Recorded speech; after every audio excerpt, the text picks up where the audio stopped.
Hey, Jen, Happy New Year and welcome to the Sisterhood. Thank you so much, sister. I love that. Yeah, sisters. Well, it's in your Instagram, That's right. handle. So there you go. You're already a sister.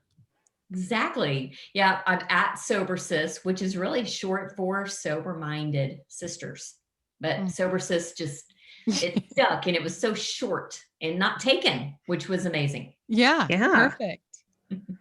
Well, where do you live in the world? So I am in Fort Worth, Texas. Okay. Yeehaw. Yeah. Yeah. And you said you're an empty nester, is that right? How many I'm kids do a you have? fairly brand new empty nester. So my husband and I just celebrated 25 years married, and we have our youngest as a junior in college. So we got him going a couple of years ago, and yeah, so my kids are grown and flown, as they say. Right. Yeah. Mhm. Yes. How does Do that you, feel? It is a totally different season of life. And because of the work I feel like God's called me to do, it's really crazy because I've gotten more busy and focused than I ever was probably when they were at home, which is kind of, two different seasons of life really transitioning for me. So I'm so thankful that I found purpose and passion and significance in this next season of my life. It's such a gift because I really didn't know what I was going to be doing in these kind of new empty nester years. I really couldn't have seen this one coming. Well, so start there. So tell us why you started Sober Sis and what your purpose is in it. Yeah, exactly. Thank you for the opportunity. So I'm 49, just to throw that out there. And when I turned 40, my daughter turned 13. So back at the beginning of this decade, rewind it to the beginning of this decade of the 40s, I just really showed up a little bit overwhelmed with life, kind of tired, kind of trying to figure it out. Like most 40-year-olds, there's that expectation of like 40. I should have arrived. I should know more of what I'm doing. And right then, my daughter was embarking on the teenage years, and I've never raised a teenager before then.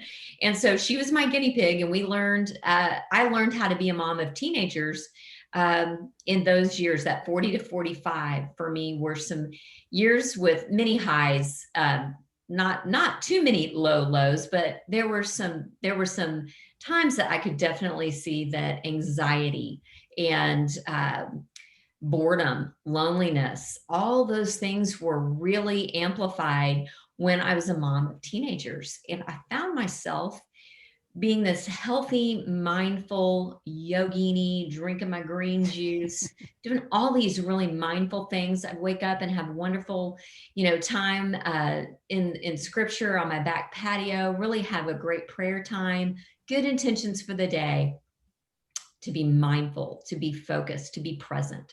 And I would do that. I would do that throughout the day. And then it seemed like around, I don't know, 5 o'clock, 1 o'clock.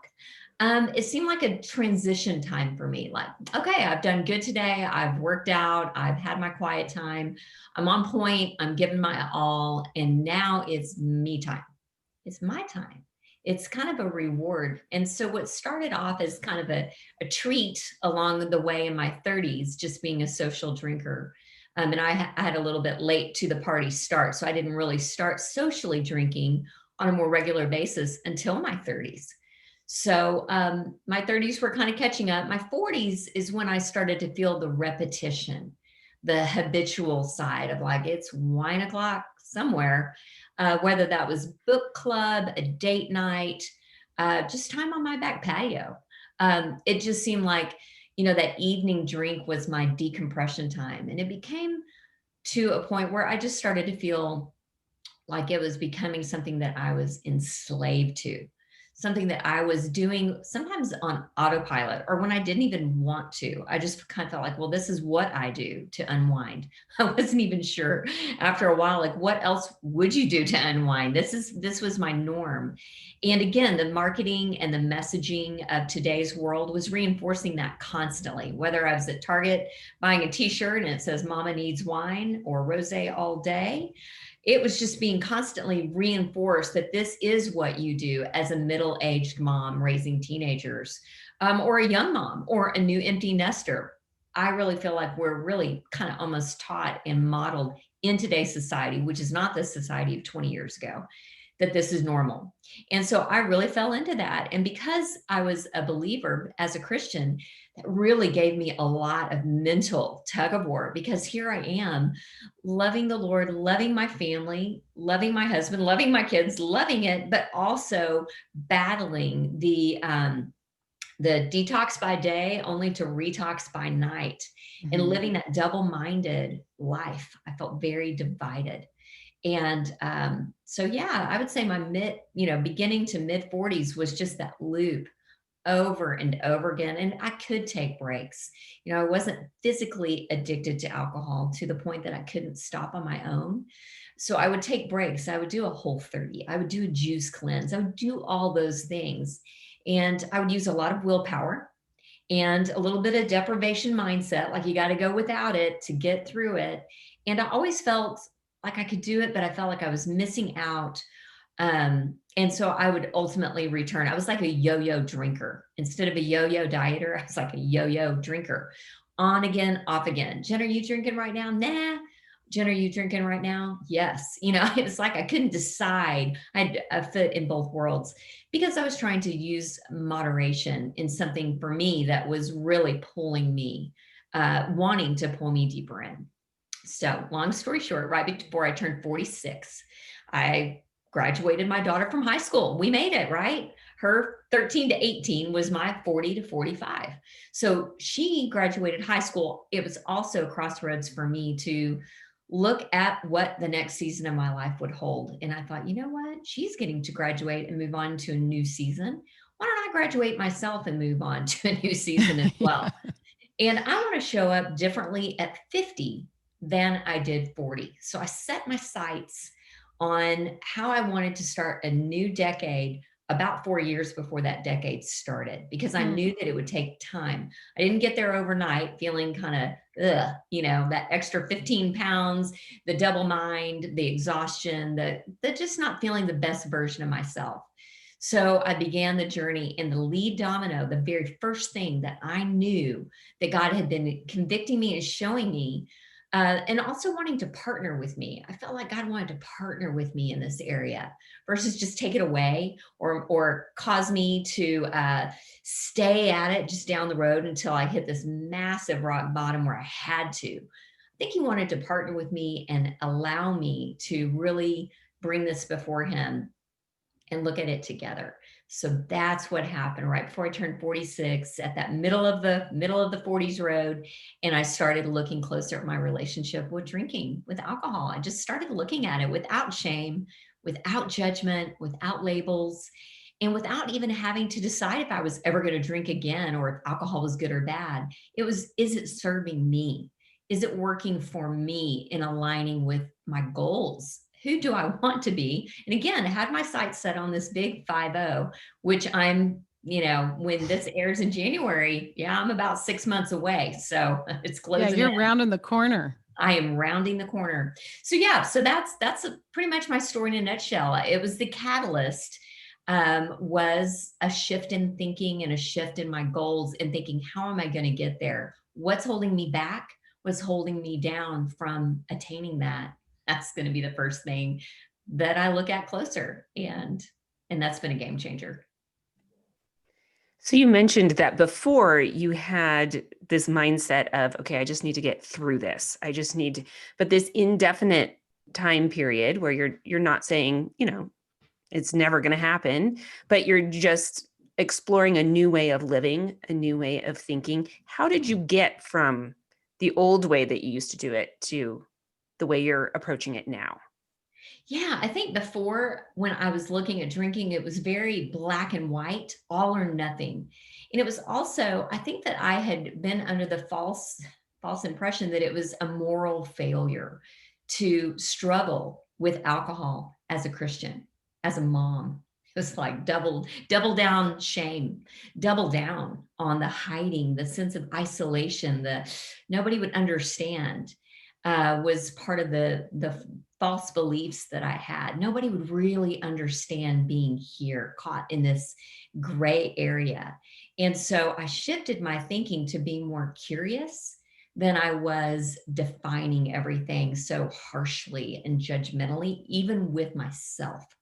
I was judging myself really more than anyone else was judging me. No one else was really judging me. Maybe my kids at times. Kids say the darndest things, and they can be extra hard on us while they're trying to figure things out themselves. So the harder I tried as a Christian mom to be the perfect example, the more I felt shame when I wasn't. And that's another thing I learned, is letting my kids see me struggle and see me work things out. I think I was trying to really posture and really pose to them as like, yeah, there's certain things I can tell you that I struggle with, but nothing too big, because then you might think I'm weak. Then I won't be someone you can follow. And now that my kids are in their young 20s, I'm happy to say, boy, let's roll up our sleeves and get in there, because life is challenging and we've got to be able to go there. And I think I've loosened off a lot of that kind of Christian mom posturing of, there's only certain things that I'm going to talk to my kids about. Instead, it's let's talk about it. And that has, I'm so thankful, y'all. I'm so grateful for the opportunity to have struggled with something real in a real society that really is a prevalent issue among people and women and Christian women and Christian moms. It's huge. Can you talk a little bit about, I think when we talk about peer pressure, peer norms, we often do that in terms of teenagers and kids, but actually that's just not, it doesn't stop there. It actually continues to adulthood, and norms according to who we are around, who we surround ourselves with, what those norms are, what our family norms are. And then we create our own norms, like you were talking about in your story. But can you speak a little bit to that peer pressure, for lack of a better word, that occurs in group settings? I mean, there's fundraising events, for example, that are even called like women, wine, and shoes. And, it's just that's the norm. And so, can you speak to that pressure that we often feel to, if you're going to go to something and be at an event, that you should be drinking? Absolutely. And you're right. It is a societal norm. It's almost like, drinking's a funny thing. Alcohol is the only, well, I'll bust out and call it a drug, which is like, whoa, Nelly. But really, alcohol is the only drug we have to justify, or we feel like we should justify not taking. If anyone else were to see any other addictive substance of any kind, even sugar is very applauded for. You're cutting down, good for you. Oh my gosh, nicotine, could you even imagine that? Who wouldn't be like, high five on that? Alcohol is a funny thing because there's a double standard there. It's very accepted until it's not. It's okay and it's fun until it's not. And it's a double standard in our society. And I think now things are changing. I must say, I'm in the conversation on the front lines every day, talking to women about this, what can be in the church oftentimes a taboo subject, or have a lot of legalism around it, which I'm here to kind of blow that up too, because I think that that's missing the heart of it. But yeah, there's almost a stigma to not drinking, almost as much as there is a stigma to over drinking. And I'm here to challenge that. I really am. As just a person that has a husband that's a drinker, most of my friends are drinkers, because most people drink alcohol, and that's okay. I mean, that's just that, again, we've got to normalize that at some degree. And so I think being able to have confidence to say, people are choosing an alcohol-free lifestyle or drinking less, even just drinking less, for a variety of reasons. And no longer does it have to be stigmatized because you had a problem, you're not drinking. Perhaps you're, wanting to be sober-minded, more present, for the health of it. And I think bringing in other options to the conversation so that it doesn't have to be negative when you're not drinking versus something that would be celebrated. If someone's vegan, gluten-free, I'm alcohol-free. It just so happens that's my lifestyle choice at the moment, at the time. But I really do drink what I want when I want. And I feel like I can drink alcohol anytime I want to. What has happened for me is my desires have changed. So now I'm doing what I want to do.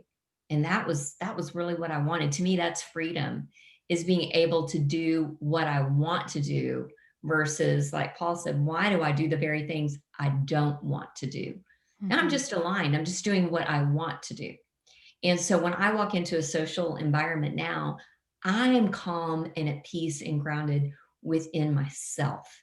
I'm no longer looking for a drink to fit in, to calm me down. I think when all adults, you mentioned peer pressure and how we as grown-ups can get together at a party or a social function. Your viewers have just left the holidays. We've just done the holiday party scene. And it's a little different in the year of 2020 and COVID and all craziness. It's a little upside down. But even still, that social norm of going to holiday parties and kind of, people just kind of drink October, November, December, kind of all the way through. It's kind of a free pass for, well, it's the holidays. I'll make up for it in January. I'll make amends. That's why all the workout programs, that's why all the gyms, get so packed. And I think it's interesting when adults get in a room, there is still that nervous energy. People are coming from different points in their day, different relationships. You never know what's going on in someone's life. So when a lot of people converge in one space, that's just a different feeling from everyone. It takes a minute to kind of level that out. Most people grab a drink in that uncomfortable moment. And I'm learning, it's a practice, I'm learning how to get through that moment without white knuckling it, but instead anticipating it, relaxing in it, knowing that they're going to get that first drink. I'm going to take that deep breath and we're going to land on the other side together, comfortable in our own skin. I think that's a really good clarifying question that you actually brought up. And that is because the definition of peer pressure, actually was writing about this the other day for adolescents.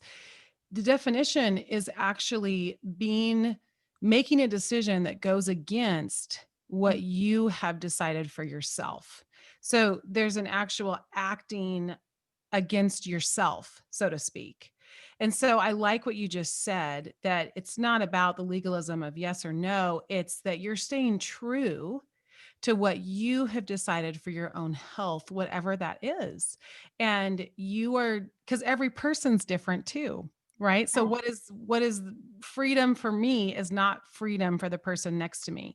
And so you have to, use and listen to that own inner compass and then make decisions of freedom based on your own inner compass. So I just thought that was a good clarifying question that people can ask, is this freedom for me? It's like with That's social media. I ask myself all the time, is this life or poison? And if it's poison at the moment, that means I got to take a break from it. So it's the same kind of a clarifying question. Absolutely, Krista, you nailed it. I mean, I think that that's exactly what I'm feeling as well. That's why everyone's journey is so different and to be respected. A lot of what we talk about in Sober Sis is not anti-drinking or no alcohol. We're really not a sobriety club.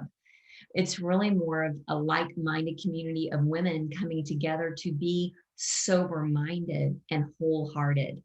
And wholehearted is a big reason why I choose in any situation, at home alone with my husband on a date night or at a party, to stay wholehearted instead of divided out like I was. It was miserable living those years.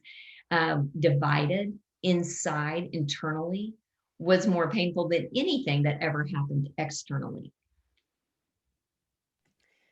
So you mentioned that moment of being uncomfortable at a party, for example, Mhm. which is people want to go and they want to hold something and it gives them comfort. But you also mentioned being at home. And I think 2020, a lot of people were home indefinitely with high levels of stress. And I would see lots of jokes on Facebook about we're drinking too much, the quarantinis are out of control. Um, but what I hear from women who struggle, have that internal turmoil, it often isn't at parties. It's at home, and maybe their husband travels and they aren't getting a break at the end of the day with the kids. or just the stress of life. And so they have that moment. I mean, I have that moment sometimes when I'm going to the fridge and I'm thinking, what's drawing me here? And how do I stand in this moment of discomfort? Why am I reaching for this? Can you talk through that discomfort and the strategies that you see women use successfully to maybe pull back? I did mention you on my neighborhood moms Facebook group that I'm part of. Somebody was asking this specific question. I feel like I've overdone it in 2020. I'm needing some non-alcoholic drink ideas. And I just love how you always give really great recipe ideas and things you can order when you're out. But can you talk about the strategies that you've seen within your community that really help women in that moment of, I'm feeling uncomfortable and this is my habit of what I turn to? Absolutely. Well, you just described a free guide that I have out there with my top 5 tips and tricks for surviving that moment, that exact moment. But some of the things that have really worked for me and that I've seen work really well for others. Well, first off, anytime we're trying to change a habit, if we resist it, it's going to dig its heels in a little further. It's going to get in a little closer. So I think being able to acknowledge, wow, I'm having a craving right now. Wow, this is when I would normally reach for that glass. From a scientific standpoint, which I'm all about science, I get really nerdy into the science, which I think is also a part of what's lacking in other conversations about alcohol. It's just all or nothing, good or bad, yes or no. And I'm here to talk about the science. Did you know we actually get a dopamine release just by reaching for the glass? Before any alcohol's in your system, your body's already firing up all cylinders. It's like, do it, yes. So it's that That's reward interesting. center. It is so interesting. So yeah, before the sip touches your lip, your body is already feeling the effects of that alcohol. Well, that's Pavlov. It's a conditioned Yes, response. I feel like that's just a Pavlovian concept. Interesting. totally. Totally. So to circumvent that, to disrupt that trigger and that flow, first aspect is just mindfulness. And mindfulness is more than just being present in the moment. It's really noticing and observing, whoa, okay, I can name it. I can go into that emotion or into that feeling. And if I can name it, I've got a feelings wheel back here in my office.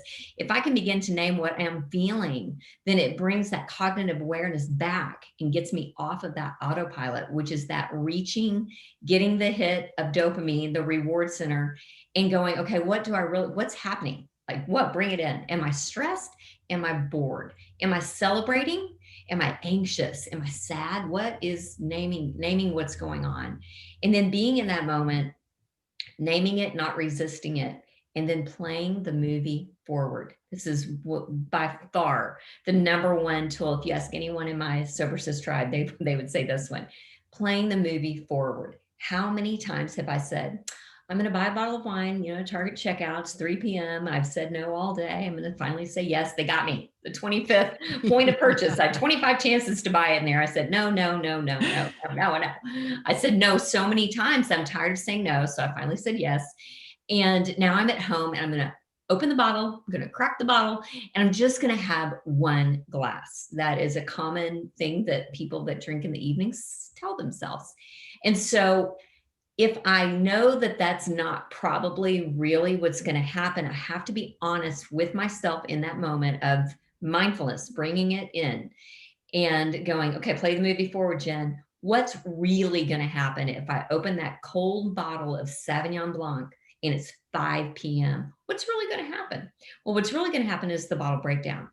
And I'm telling you what, your listeners, women all over the world are doing this on a regular basis. I was 3 or 4 nights per week, the bottle breakdown over a 4 to 5 hour period, kind of beginning to end of the evening.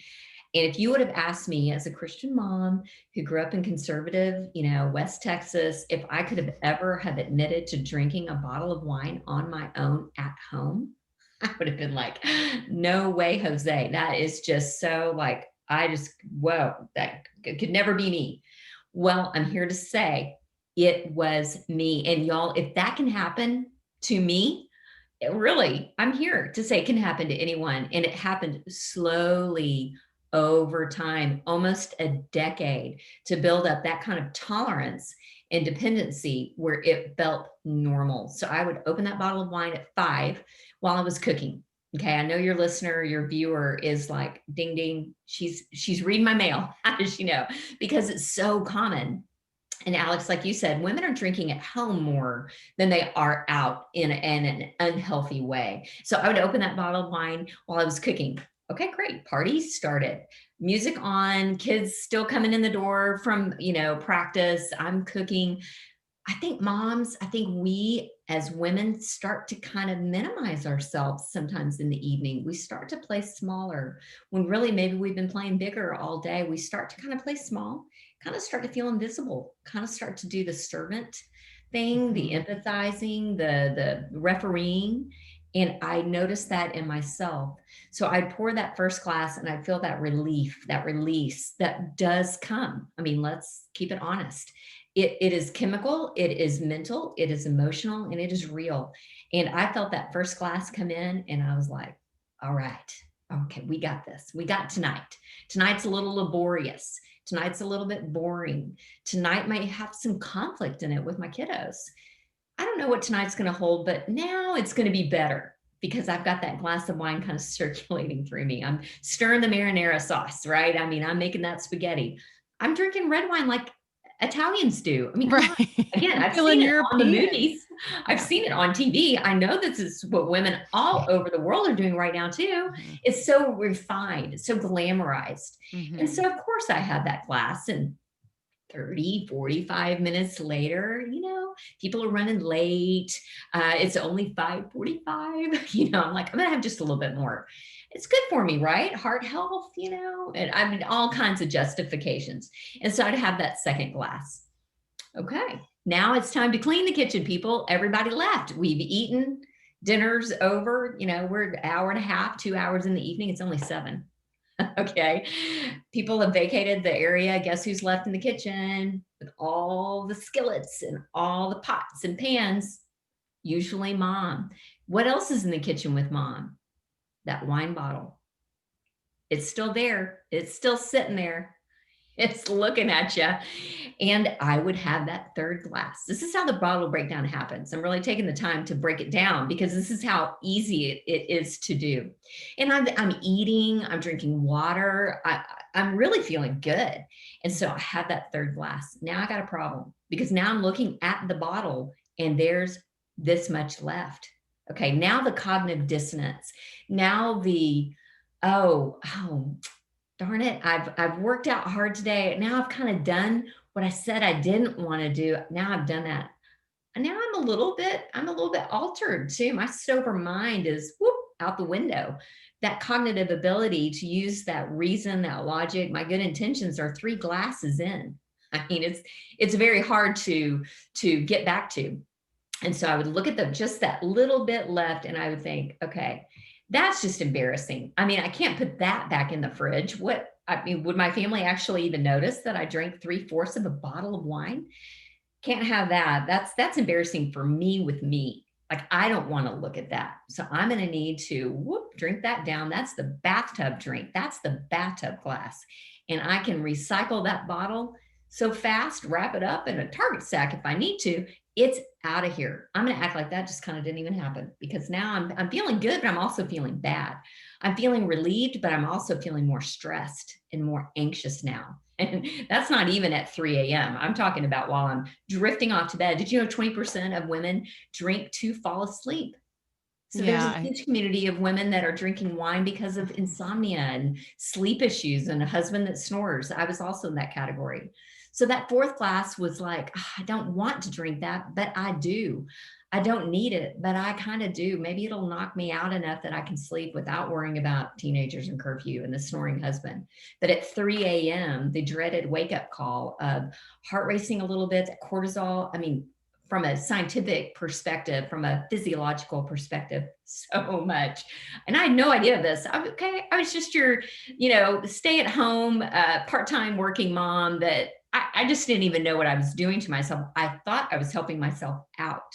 That was the lie that I was believing, was that this was what I deserved, and that I just needed to get better at it, and kind of, I don't know, maybe milk thistle, vitamins during the day could help me take it better and not feel hungover in the morning.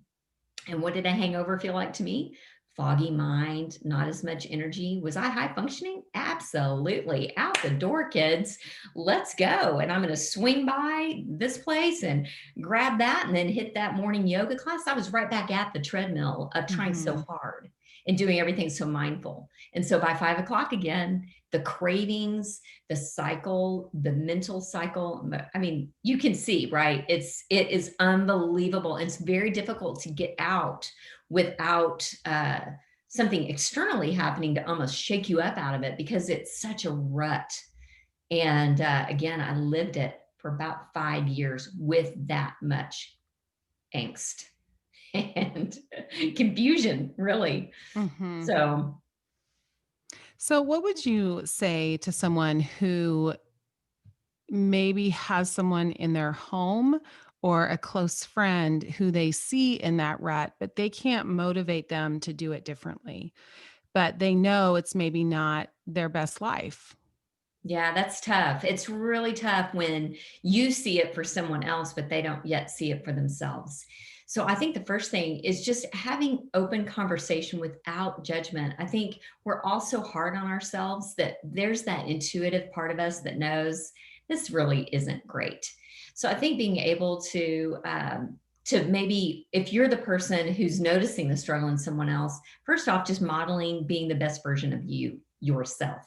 It's easy to see someone else's flaw or struggle and think, well, that's not my deal. What is your deal? And so I think being able to go, wow, how can I model being vulnerable, real, dealing with areas of my life that I'm not always proud of or that I feel pulled in?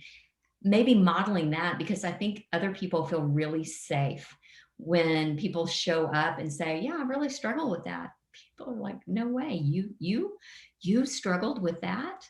And I think that makes it safe for other people. If this is someone inside your home, all you can do is really just model.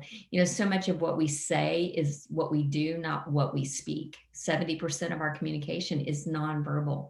So a lot of it is, just the tone, the no eye rolling, when your partner or someone around you is struggling or failing, to go, you know what? Kindness, just reaching out and going, how are you doing? Just checking in. What are you feeling? Getting to the emotion, not the behavior. I think would have helped me. And even now, when I see people around me struggling, or even watch my husband struggling, instead of focusing on his behavior that's concerning or that's bothering me or that I want him to change, instead checking in, going, how are you doing? How are you feeling? And then that's identifiable to everyone. Everyone knows what it feels like to feel overwhelmed or frustrated or sad. Thank you. That's good. Okay, so we're unfortunately bumping up against the end of our interview, but I really do want to hear maybe 3 of your best tips for developing a healthy relationship with alcohol. Yeah. I think first off is just honesty, just being honest with yourself, listening to that gut check. If you're a Christian, I believe that's the Holy Spirit living inside of us, to listen to that and not blow it off. That could be God's grace and mercy to give you that little gut check without things kind of having to get worse. So instead of bypassing that and suppressing that and going, well, comparatively speaking, it's not that I'm not that bad. I'm kind of like everybody else. It doesn't matter what anyone else is doing. Back to your point of peer pressure, it's about what's working for you. So I think first off, being honest. Second off is just realizing in this area in particular, oh my gosh, you're not alone. I mean, I felt so isolated, but once I started sharing my story, I mean, it's like women started coming out of the woodwork, and we've all been in our own foxhole fighting this battle alone, secretly.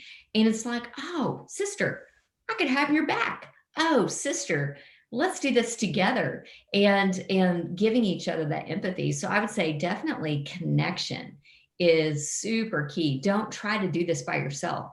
It's very difficult, and ultimately more defeating, because when you break a promise to yourself alone in your own head, it's more damaging than you can imagine. So speak out about it, find connection. Obviously, Sober Sis is a great place to do that.